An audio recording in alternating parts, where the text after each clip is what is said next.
무릎이 시큰거릴 때 많은 분들이 제일 먼저 하는 생각은 아휴, 나이 들어서 그렇지입니다. 하지만 그 통증이 단순한 나이 탓인지 아니면 관절이 보내는 초기 경고인지 한 번쯤 진지하게 들여다볼 필요가 있습니다. 아침에 일어나 첫 발을 내디딜 때 무릎이 뻣뻣하고 무거운 느낌이 드는가요? 혹은 계단을 오르내릴 때 시큰하거나 날카로운 통증이 느껴지나요? 앉았다 일어날 때 무릎이 잘 굽혀지지 않거나 한동안 걷다 보면 통증이 줄지만 저녁 무렵 다시 무거워지는 패턴이 반복되나요? 이런 신호들은 관절이 단순 피로가 아니라 구조적으로 변화를 겪고 있다는 사인일 수 있습니다. 많은 분들이 시간 지나면 괜찮아지겠지 하고 넘기지만 실제로 무릎 관절은 하루에도 수천 번 움직이며 우리 몸무게의 몇 배 하중을 견디고 있습니다. 걷기, 계단, 의자에 앉았다 일어서기, 심지어 가벼운 집안일조차 무릎 관절에는 반복적인 압박이 됩니다. 그래서 초기 통증과 뻣뻣함을 무심히 넘기면 연골이 조금씩 닳고 주변 인대와 근육이 약해져 회복이 어려운 상태로 진행될 수 있습니다. 또한 무릎 관절 통증은 나이만의 문제가 아닙니다. 체중 증가, 잘못된 걷기 습관, 반복적인 쪼그려 앉기, 과거의 부상, 무리한 운동 등이 노화보다 훨씬 빠른 속도로 관절을 소모시킵니다. 특히 장시간 서 있는 일을 하거나 무거운 짐을 자주 드는 생활 습관은 관절에 큰 부담을 줍니다. 관절염의 초기 신호는 생각보다 미묘합니다. 아침 뻣뻣함, 가벼운 시큰거림, 걸을 때 나는 뚝뚝 소리, 가끔 붓는 느낌이 전부 다 그렇죠. 2단계에서는 약간의 휴식과 생활 습관 교정만으로도 충분히 회복 가능성이 높습니다. 하지만 이를 방치하면 통증이 심해지고 밤에도 욱신거려 숙면을 방해하며 심하면 걷는 것 자체가 불편해질 수 있습니다. 그래서 중요한 건 조기 발견입니다. 조기 발견은 단순히 병원에서 진단을 받는 것뿐 아니라 평소 내 몸의 변화를 민감하게 느끼고 작은 불편함도 기록하고 필요하면 바로 생활 습관을 조정하는 것을 말합니다. 예를 들어 무릎 통증이 있을 때 일주일 이상 계속되거나 붓기 열감이 동반되면 반드시 전문 진료를 받는 것이 좋습니다. 또한 무릎 관절을 보호하는 방법은 생각보다 간단합니다. 체중 관리, 근육 강화 운동, 무릎을 과도하게 굽히는 동작 줄이기, 적절한 신발 착용 등 생활 속에서 매일 실천할 수 있는 요소들입니다. 하지만 이 모든 변화의 첫걸음은 내 관절이 보내는 작은 신호를 그냥 나이 탓으로 치부하지 않는 데서 시작됩니다. 무릎은 평생 우리를 지탱해줄 중요한 관절입니다. 오늘의 작은 시큰거림이 내일의 큰 불편으로 이어지지 않도록 지금 이 순간부터 관심을 가지고 살펴봐야 합니다. 나이 탓이 아니라 관리 부족이 원인일 수 있다는 사실, 그걸 아는 순간부터 관절 건강은 달라집니다. 무릎 관절은 우리가 하루를 살아가는 동안 잠깐도 쉬지 않고 움직이는 관절입니다. 걷기, 계단 오르내리기, 앉았다 일어서기, 심지어 가벼운 집안일을 할 때조차 무릎에는 몸무게의 몇 배 하중이 실립니다. 이 작은 관절이 얼마나 중요한지 알게 되면 건강하게 지키는 것이 왜 필수인지 깨닫게 됩니다. 첫째, 무릎 관절이 튼튼하면 움직임이 훨씬 부드러워집니다. 연골과 인대, 주변 근육이 제 역할을 하면 걸을 때 걸림이나 소리가 거의 없고 몸이 자연스럽게 앞으로 나아갑니다. 반대로 관절이 약해지면 사소한 동작에도 뚝뚝 소리가 나고 걸음걸이가 어색해져 다른 관절까지 부담을 주게 됩니다. 둘째, 낙상 위험이 크게 줄어듭니다. 무릎은 하체의 안정성을 담당하는 관절입니다. 관절이 튼튼해야 균형 감각이 유지되고 갑작스러운 움직임에도 버틸 수 있습니다. 무릎이 불안정하면 평지에서도 발을 헛디디거나 넘어질 위험이 높아집니다. 특히 시니어에게 낙상은 단순 부상이 아니라 골절과 장기적인 거동 불편으로 이어질 수 있습니다. 셋째, 하체 근육을 유지할 수 있습니다. 무릎 관절이 아프면 움직임이 줄고 그 결과 허벅지와 종아리 근육이 빠르게 약해집니다. 근육이 줄어들면 관절이 받는 하중이 더 커지고 악순환이 반복됩니다. 반대로 무릎이 건강하면 꾸준한 활동이 가능해 하체 근육량을 오래 지킬 수 있습니다. 넷째, 혈액순환이 좋아집니다. 무릎이 원활하게 움직이면 하체 근육이 펌프 역할을 해 혈액이 심장으로 잘 돌아갑니다. 이것은 부종을 줄이고 전신 피로 회복에도 도움을 줍니다. 다섯째, 생활 자립도가 높아집니다. 무릎이 건강하면 버스나 지하철 이용, 시장 장보기, 여행, 집안일까지 스스로 할 수 있습니다. 관절 건강은 단순히 통증을 없애는 것이 아니라 삶의 독립성을 지키는 핵심 요소입니다. 무릎은 한번 손상되면 원래 상태로 완전히 되돌리기 어렵습니다. 그래서 손상되기 전, 즉 통증이 심해지기 전에 관리하는 것이 최선입니다. 무릎 관절이 주는 건강상의 이점은 단순히 아프지 않음을 넘어 활동적이고 독립적인 노후를 가능하게 합니다. 혹시 지금 무릎이 시큰하거나 뻣뻣한 신호를 보내고 있다면 그것은 몸이 지금부터 나를 관리하라는 메시지를 보내는 순간입니다. 무릎 건강은 하루아침에 나빠지지 않지만 한번 무너지면 회복도 그만큼 오래 걸립니다. 따라서 지금부터 관절을 지키는 습관을 생활 속에 반드시 넣어야 합니다. 무릎 관절을 지키기 위해 거창한 방법이 필요한 것은 아닙니다. 일상 속에서 무릎에 가해지는 부담을 줄이고 관절 주변 근육을 강화하는 습관만 들어도 관절 건강은 눈에 띄게 달라집니다. 관건은 작은 변화를 꾸준히 실천하는 것입니다. 가장 먼저 할 수 있는 것은 신발 관리입니다. 바닥이 얇고 딱딱한 신발은 걷는 순간 무릎에 충격을 그대로 전달합니다. 쿠션감이 있는 운동화나 발아치를 지지해주는 신발을 선택하면 무릎 하중을 분산시킬 수 있습니다. 집 안에서도 슬리퍼 대신 가볍고 폭신한 실내용 운동화를 신는 것이 좋습니다. 다음은 계단 이용 습관 바꾸기입니다. 계단을 오르는 동작은 무릎 강화에 도움이 되지만 내려올 때는 체중이 23배 더 실려 관절에 큰 부담을 줍니다. 가능하다면 내려올 때는 엘리베이터를 이용하고 계단을 오를 때도 손잡이를 잡고 무릎 각도를 너무 깊게 굽히지 않도록 주의합니다. 세 번째는 하체 근육 강화 운동입니다. 무릎 주변 근육이 탄탄해야 관절이 흔들리지 않고 안정적으로 움직입니다. 수영, 실내 자전거, 평지 걷기, 그리고 의자에 앉아 다리를 곧게 펴는 레그 익스텐션 같은 무릎 부담이 적은 운동이 좋습니다. 매일 1520분만 해도 관절 지지력이 눈에 띄게 좋아집니다. 네 번째는 체중 조절입니다. 체중 1kg 늘면 걷기 때 무릎에 36kg, 계단에서는 최대 810kg의 하중이 추가됩니다. 따라서 불필요한 체중을 줄이는 것만으로도 관절 부담을 크게 덜 수 있습니다. 과식은 줄이고 단백질 채소 중심 식단을 유지하는 것이 좋습니다. 다섯 번째는 생활 동작 조심하기입니다. 쪼그려 앉기, 무릎 꿇기, 오래 한 자세로 있기 등은 관절에 지속적인 압박을 줍니다. 특히 바닥 생활이 많은 경우 의자나 높이가 있는 좌석을 이용해 무릎 각도를 완화시키는 것이 좋습니다. 마지막으로 스트레칭과 온찜질입니다. 아침 기상호와 저녁 휴식 시간에 허벅지 앞뒤 근육을 10초씩 당겨주는 스트레칭을 하면 무릎 관절이 훨씬 부드럽게 움직입니다. 운동 전후나 통증이 있을 때는 온찜질로 혈액순환을 촉진해주면 회복에 도움됩니다. 무릎 관절은 하루아침에 건강해지지 않지만 이런 작은 습관이 쌓이면 몇 달 후에는 확실히 가벼워지고 통증 빈도가 줄어든 것을 느낄 수 있습니다. 중요한 건 한 번의 많이가 아니라 매일 조금씩이라는 점입니다. 무릎이 아플 때 가장 흔히 하는 실수 중 하나는 움직이지 않고 가만히 쉬는 것이 최선이라고 믿는 것입니다.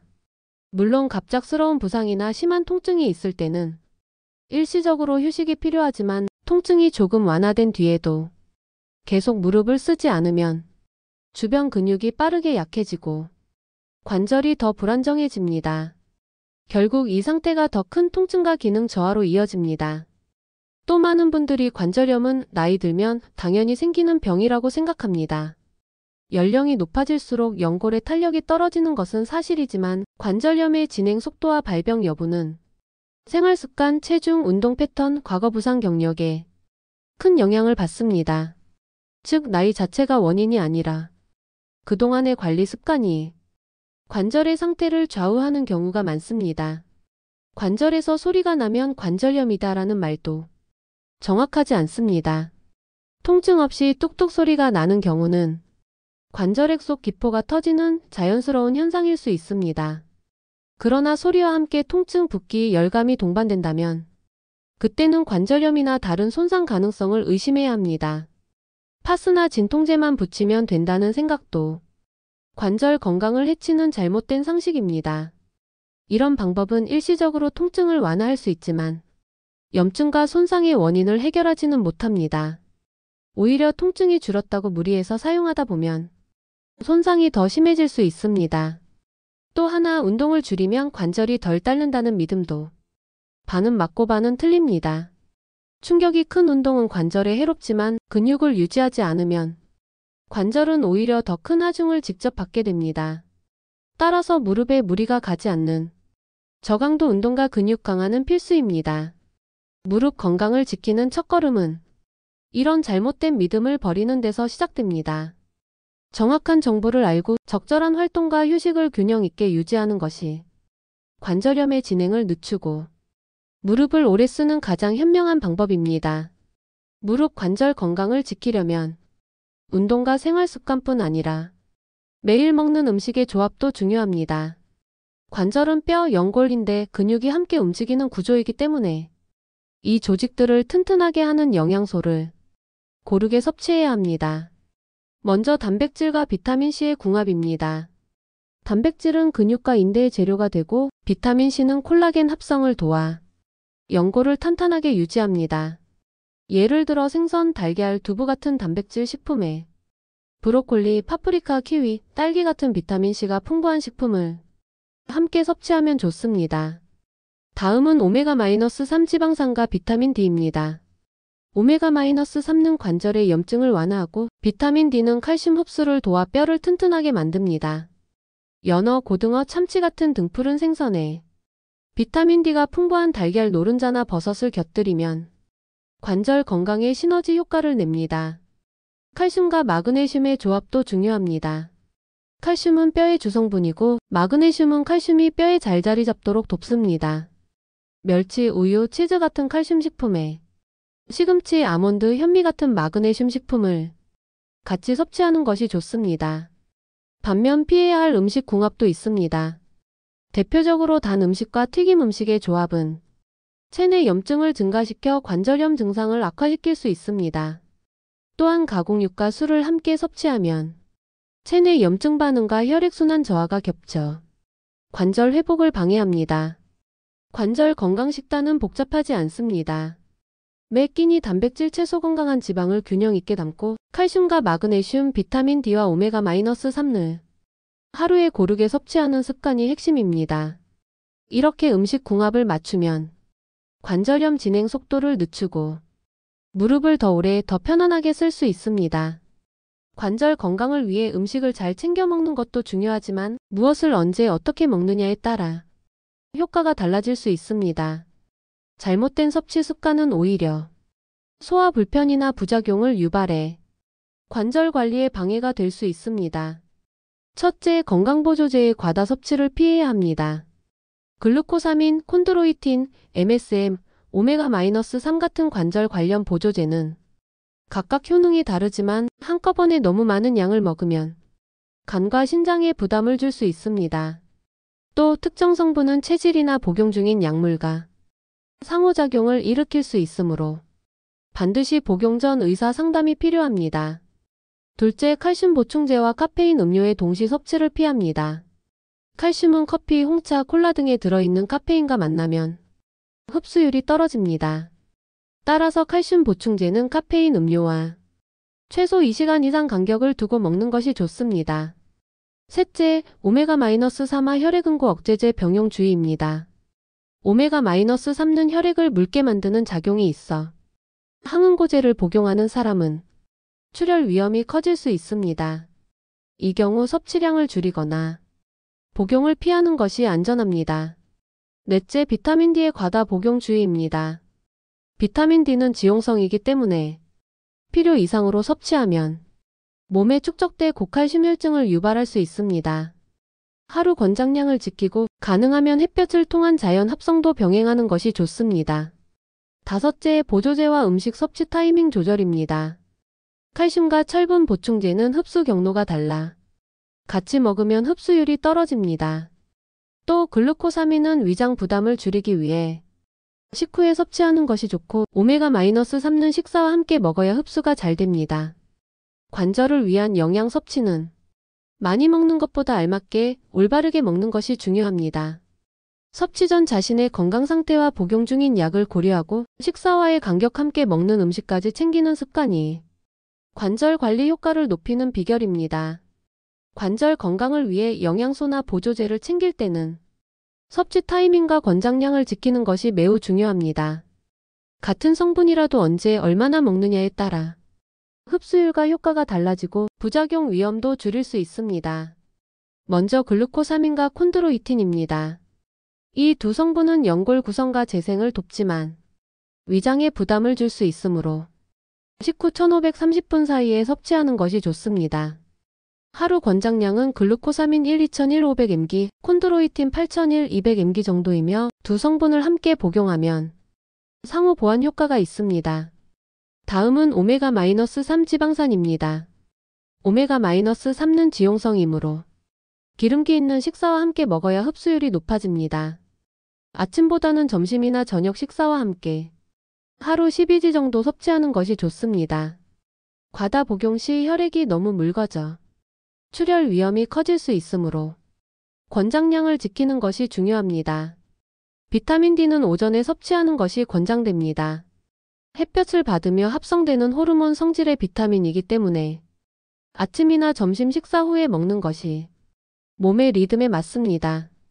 하루 8000 영IU를 기본으로 혈중 농도가 낮다면 의사와 상담 후 2000 IU까지 늘릴 수 있습니다. 칼슘은 저녁에 섭취하는 것이 좋습니다.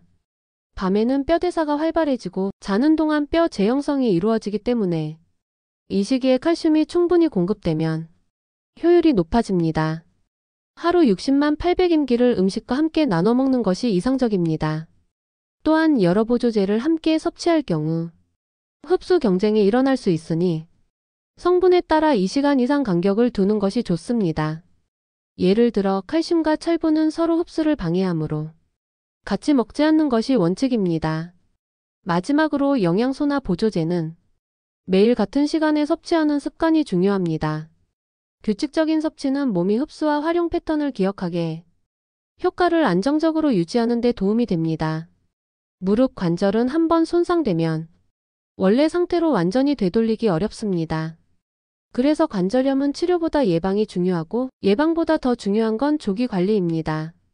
아침에 일어날 때 무릎이 뻣뻣하다면, 계단을 내려올 때 시큰거림이 느껴진다면, 걷다 보면 조금 나아져도 저녁이 되면 다시 무거운 느낌이 몰려온다면 그건 단순 피로나 나이 탓이 아닐 수 있습니다.